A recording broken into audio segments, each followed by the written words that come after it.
وَلْتَكُنْ مِنْكُمْ أُمَّةٌ يَدْعُونَ إِلَى الْخَيْرِ وَيَأْمُرُونَ بِالْمَعْرُوفِ وَيَنْهَوْنَ عَنِ الْمُنْكَرِ وَأُولَئِكَ هُمُ الْمُفْلِحُونَ.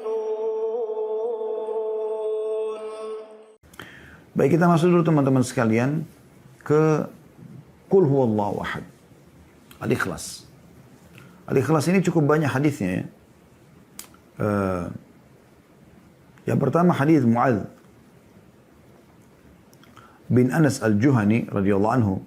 Beliau berkata bahwasanya Rasulullah SAW bersabda, "Man qara'a Qul huwallahu ahad hatta yakhtimaha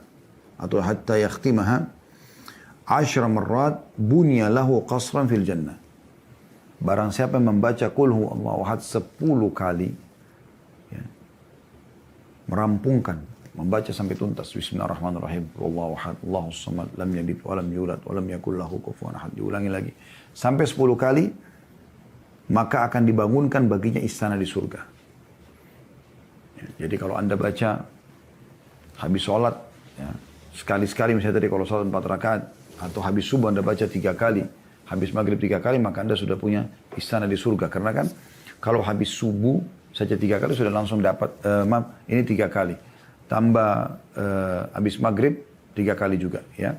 Kemudian tambah setiap sholat 4 rakaat, satu kali berarti 9 kali. Tinggal Anda tambah 1 kali, Anda akan mendapatkan istana di surga. Bisa juga Anda khususkan lagi. Anda baca juga Al-Ikhlas selain daripada zikir habis sholat, zikir mau tidur, Anda baca sendiri Qul huwallahu ahad 10 kali untuk mengejar keutamaan ini. Dan hadis ini hadis riwayat Imam Ahmad dan disahihkan oleh Syekh Albani. Kemudian juga dianjurkan membaca Al-Ikhlas ini di sholat sunnah al-fajr. Ya.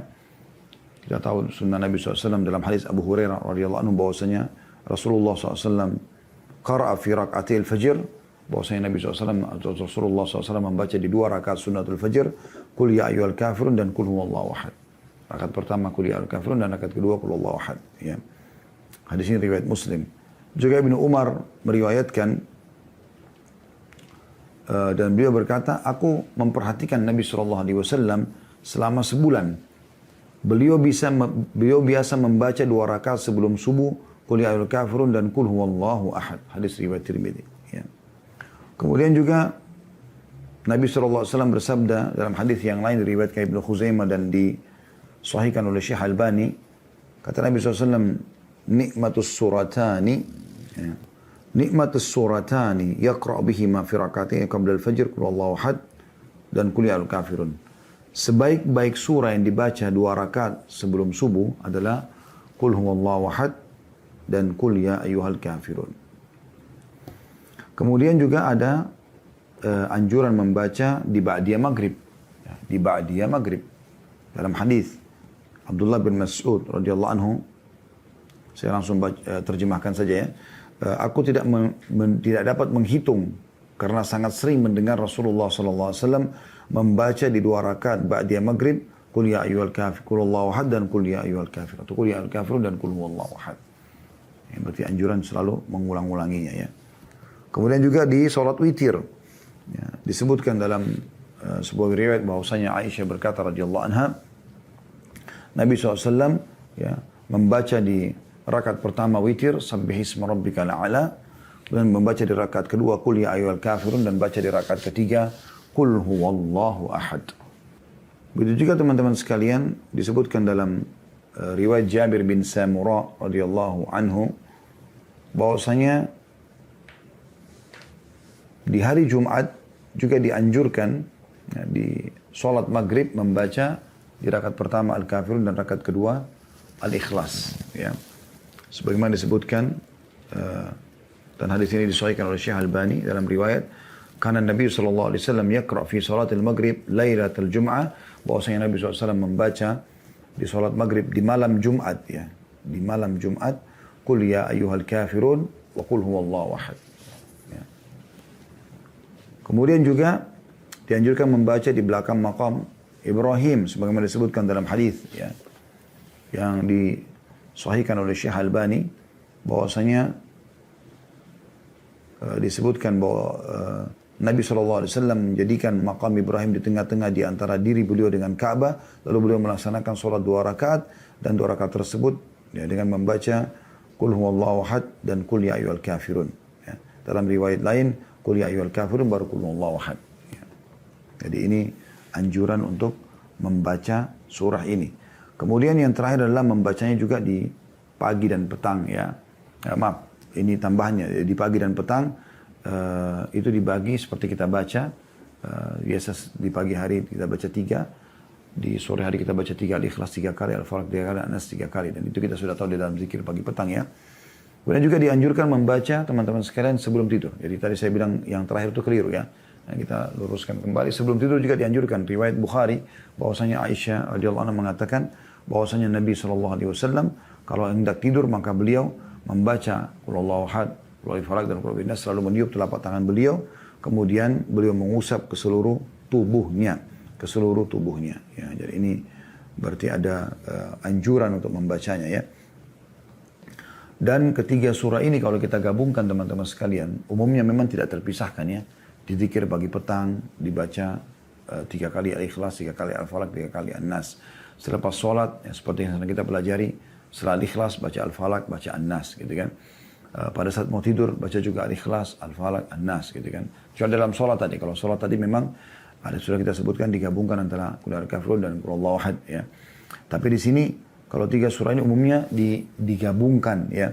Dan memang Nabi SAW menjanjikan hal yang luar biasa kalau kita gabungkan ketiga surah ini dalam membacanya. Dalam sebuah hadis ya yang diriwayatkan oleh Abu Daud juga An-Nasa'i, dan hadis ini disahihkan oleh Syekh Albani. Disebutkan bahwasanya Mu'adz bin Abdullah bin Khubayb dari bapaknya radhiyallahu anhu ajma'in, beliau mengatakan, kami pernah keluar di satu malam yang hujan deras. Saya langsung terjemahkan saja ya. Keluar mencari Rasulullah SAW untuk sholat bersama kami dan kami temukan beliau. Tapi tidak disebutkan di mana. Kemungkinan besar di luar rumah beliau SAW. Kemudian beliau tiba-tiba mengatakan kepada kami, bacalah. Maka aku pun, kata Abdullah, aku terdiam, aku tidak membaca. Ya. Karena tidak tahu harus baca apa. Abdullah bin Khubayb mengatakan. Lalu Nabi SAW ulangi kedua kali, bacalah. Aku juga terdiam. Ketiga kali, bacalah. Maka aku pun mengatakan, apa yang harus aku baca ya Rasulullah? Kata Nabi SAW, Qul huwallahu ahad. Ya. Qul a'udhu birabbil falaq dan Qul a'udhu birabbin nas. Ketika sore dan ketika pagi sebanyak 3 kali. Maka ayat-ayat ini akan mencukupimu atau menjagamu dari segala keburukan. Jadi artinya dengan membaca 3 kali di pagi hari dan 3 kali di sore hari. Ya. Ini juga termasuk kan habis sholat kan juga kita baca ya. Maka akan diselamatkan dan dipenuhi segala kebutuhan. Jadi diberikan semua kebaikan-kebaikan dari rezeki dan juga diselamatkan dari segala mara bahaya. Ya. Dan ini penting untuk digarisbawahi teman-teman sekalian ya, agar jangan sampai luput dari kita ya. Begitu juga kita sudah tahu tadi saya sampaikan hadis Bukhari, Aisyah mengatakan kalau Nabi SAW mau tidur beliau tidak bicara, lalu beliau mengucapkan atau membaca Al-Ikhlas 3 kali, Al-Falaq 3 kali, An-Nas 3 kali, meniup telapak tangan lalu mengusap seluruh tubuh yang beliau bisa jangkau ya. Sebagaimana disebutkan dalam hadis Bukhari ya. Dan ini juga digajikan oleh para ulama pegangan tentang masalah ruqyah syariah ya. Jadi kalau Anda merasa sering mimpi buruk, sering merinding kalau dengar ayat atau mendengar azan, malas beribadah, Anda baca ketiga surah ini, tiup telapak tangan lalu usap ke tubuh Anda. Ya, kalau Anda merasa terganggu, nggak enak, merinding di sisi kanan, sisi kiri, sisi kanan ya, maka Anda bacain dan usapkan ke tubuh. Insya Allah ini akan sangat bermanfaat sebagaimana Nabi SAW praktikan pada saat mau tidur ya. Kemudian juga Nabi SAW menganjurkan sekali untuk diulangi habis sholat sebagaimana tadi sudah kita bilang ya. Dan juga dianjurkan dibaca pada saat sholat-sholat yang sudah kita sebutkan tadi. Ya, ini menandakan memang surah ini sangat penting. Dan dalam riwayat sahih dikatakan bahwasanya Nabi SAW ya, beliau selalu minta berlindung kepada Allah SWT dari segala macam keburukan sampai turunnya 2 surah Al-Ikhlas, Al-Falaq sama An-Nas. Setelah itu beliau hanya membaca 2 surah ini ya. Dan 2 surah ini teman-teman sekalian, ketiga surah ini sangat penting untuk dijaga ya, sangat penting dibaca dan masing-masing diberikan haknya. Maksudnya Ada orang kadang-kadang habis subuh, kan ada zikir pagi ya. Kita baca juga Al-Ikhlas, Al-Falaq, An-Nas 3 kali kalau kita mau zikir pagi. Habis subuh juga dianjurkan baca Al-Ikhlas, Al-Falaq, An-Nas 3 kali. Jangan Anda mengatakan, oh tadi kan saya habis sholat saya sudah baca tuh. Maka sekarang saya cukupkan dan saya hanya baca saja langsung zikir paginya. Enggak, itu berbeda. Masing-masing. Dan jangan kehilangan keutamaan. Apalagi Al-Ikhlas. Yang kata Nabi SAW, apakah seseorang di antara kalian ya luput darinya sepertiga Al-Quran? Lalu beliau mengatakan, Qul huwallahu ahad sepertiga Al-Quran. Dia pahalanya sama dengan membaca 10 juz Al-Quran. Walaupun dia tidak bisa menggantikan keutamaan baca Al-Qurannya sendiri ya. Tapi karena besarnya keutamaan Al-Ikhlas sampai seperti ini. Ya. Bagaimana kita witir tutup dengan Al-Ikhlas, kita bangun subuh juga dibuka dengan Al-Ikhlas. Ya. Dan banyak sekali orang yang dapat hidayah dari orang-orang non-muslim disuruh karena Al-Ikhlas ini. Ya. Saya punya seorang kawan di Surabaya pada saat itu, dia sempat berbicara dengan seorang pendeta atau pastor pada saat itu. Saya lupa dia Protestan atau Katolik, tapi intinya seorang pendeta lah intinya. Kemudian dia mengatakan, tapi ini karena dia awam, dia bukan seorang dai, cuman dia coba mau berdakwah dan akhirnya subhanallah masuk Islam orang itu di tangan dia ya. Dia cuma mengatakan, saya bingung dengan agama saya, ya, terutama dengan surah ini dia bilang, surah Al-Ikhlas. Coba Anda lihat ini, pendeta. Di Al-Quran disebutkan, lam yalid wa lam yulad, tidak beranak dan tidak diperanakkan. Bagaimana kita fahami ini? Ya. Bagaimana Anda memahami dalam agama Anda? Maka awalnya si pendeta mengatakan, ya memang agama kamu nggak benar begini dan begitu, gitu kan. Jadi jauh itu, beda, tidak seperti itu pemahamannya. Terus dia bilang begini aja, bagaimana kalau Anda berikan kepada saya Injil Anda saya pelajari, Anda juga ambilin, nanti kita ketemu minggu depan. Pendetanya setuju, dia kasih Al-Quran terjemahan dalam bahasa Indonesia. Dia pun ambil Injil, tapi dia bilang saya taruh di rumah, saya nggak membacanya. Karena saya tidak butuh membaca itu. Seminggu kemudian ketemu, lalu kemudian saya tanyakan, bagaimana pastor? Bagaimana pendeta tentang masalah itu? Saya masih bingung. Lalu kemudian dia katakan tidak, sebenarnya agama kamu yang benar. Memang Allah itu harusnya begini. Tidak pernah dan tidak diperanakkan. Karena kalau dia punya orang tua, maka siapa orang tuanya dan siapa yang bisa semisal dengan Allah? Ya, berarti akan banyak zat-zat yang sempurna seperti Allah. Kalau dia punya keturunan, siapa anak dan cicitnya dan seterusnya? Ya, siapa yang bisa kita pegangi sekarang sebagai keturunan Tuhan? Itu tidak mungkin. Maka akhirnya orang itu masuk Islam gara-gara ini. Dan Anda kalau lihat kisah-kisah para mu'allaf, banyak sekali mereka tersentuh karena Al-Ikhlas ini. Gitu kan? Begitu juga dengan Al-Falaq sama An-Nas, ini sederhana teman-teman. Anda kalau mau tahu, kalau Anda sering ketindian, kalau Anda sering merasa terganggu dengan misalnya